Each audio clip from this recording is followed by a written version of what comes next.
नाटक वाले आ गए, भाई आ गए, नाटक वाले आ गए, नाटक वाले छा गए, नाटक वाले छा गए। आओ आओ नाटक देखो, आओ आओ आओ आओ नाटक देखो, आओ आओ आओ नाटक देखो, आओ आओ आओ आओ नाटक देखो, आओ आओ आओ नाटक देखो, आओ आओ आओ आओ नाटक देखो, आओ आओ आओ नाटक देखो, आओ आओ आओ आओ नाटक देखो, आओ आओ।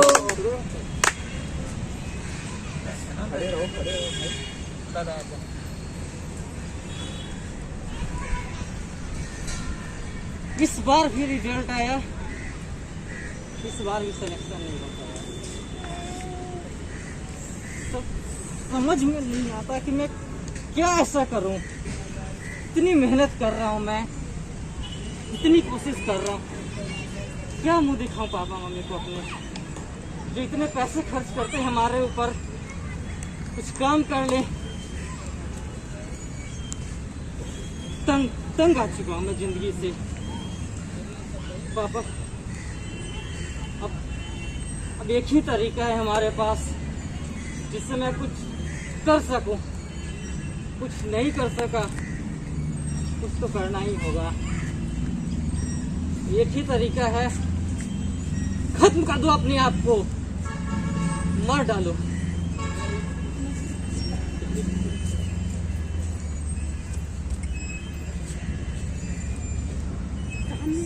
पापा मम्मी मुझे माफ करना, मैं इस जन्म में आपकी इच्छाओं को पूरा नहीं कर सका। अगले जन्म में आप ही के घर आकर मैं आपकी इच्छाओं को पूरा करूंगा। इस जन्म को तो मैं खत्म कर रहा हूँ पापा। मैं जा रहा हूँ, मैं जा रहा हूँ आप सबको छोड़ के।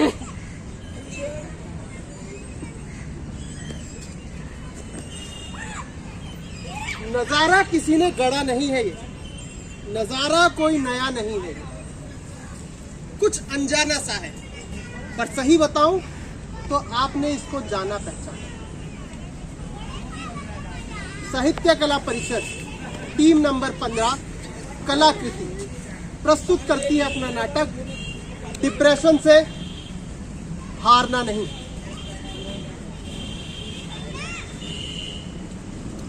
अरे वाह, उसके पास कितने अच्छे जूते हैं।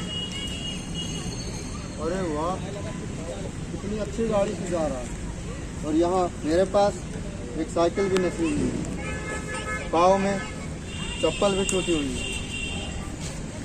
लोग कितना अच्छा अच्छा खाना खाते हैं और मेरे पास जेब में 11 रुपए पड़े हैं। चलो इससे ही मैं वड़ा पाव खा के ही गुजारा करता हूँ। वे लोग देखो कितने तेज भागे जा रहे हैं, कितनी तेज भागे जा रहे हैं। मैं क्यों नहीं भाग सकता, मैं क्यों नहीं भाग सकता। हे भगवान, तूने मुझको ऐसा शरीर क्यों दिया, क्यों दिया। ये सब मेरे साथ ही करना था। हाँ?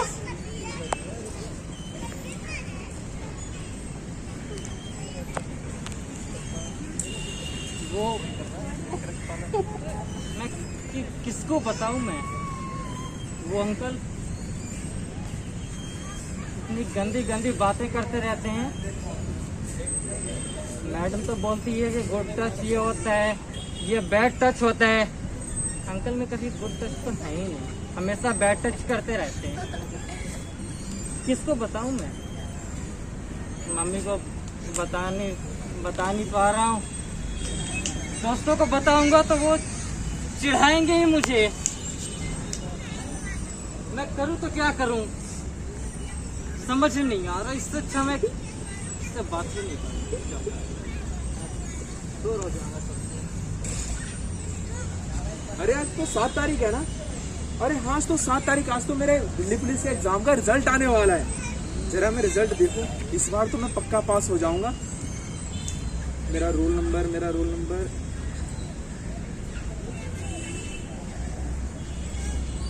घर जाके सबको सरप्राइज दूंगा कि मैं पास हो गया।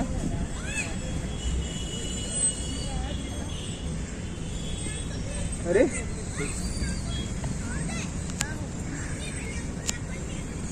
एग्जाम तो मैंने बहुत अच्छा किया था और पढ़ाई भी मैंने बहुत अच्छी की थी, लेकिन फिर भी मैं फेल हो गया।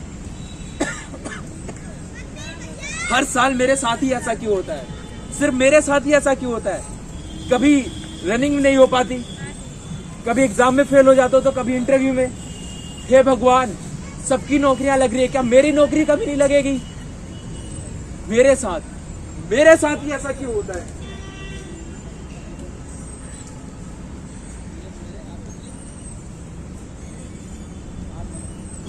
ये कुछ नया नहीं।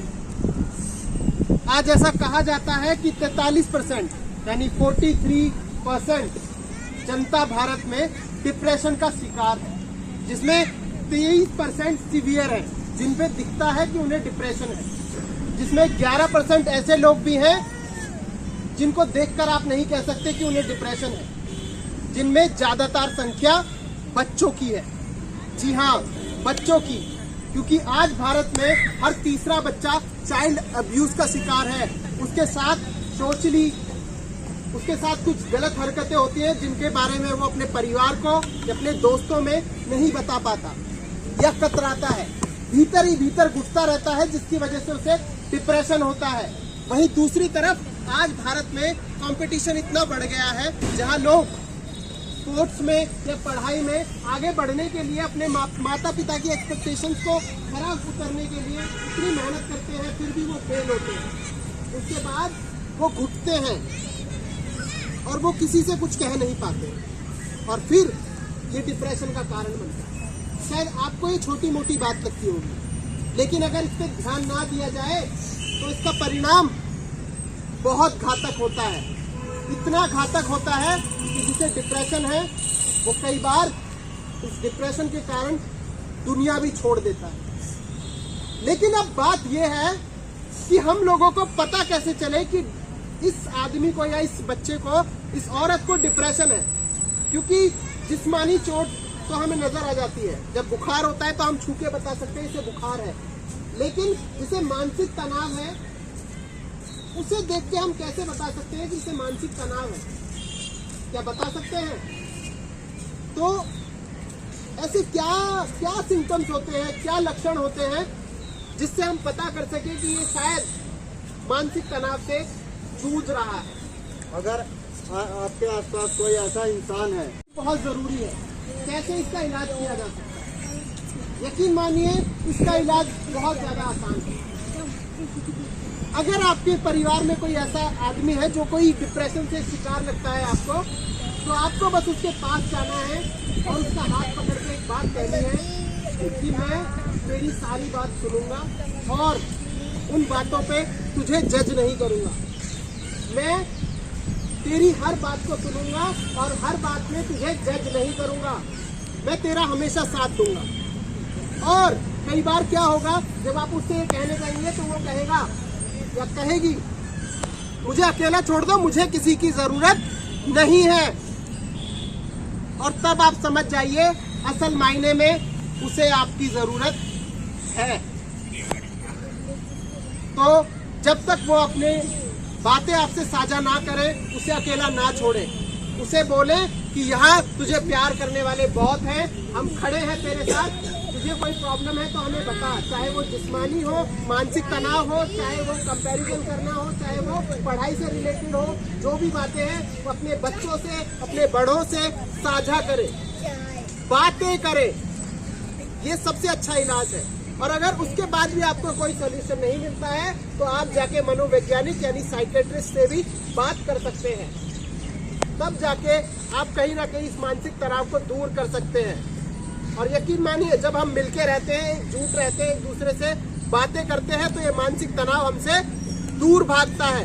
लेकिन जब हम अकेले रहते हैं तो ये मानसिक तनाव एक शैतान की तरह हमारे दिमाग पे हावी होता जाता है। तो अंत में हम एक ही चीज कहेंगे, डिप्रेशन से हारना नहीं, डिप्रेशन से हारना नहीं। धन्यवाद।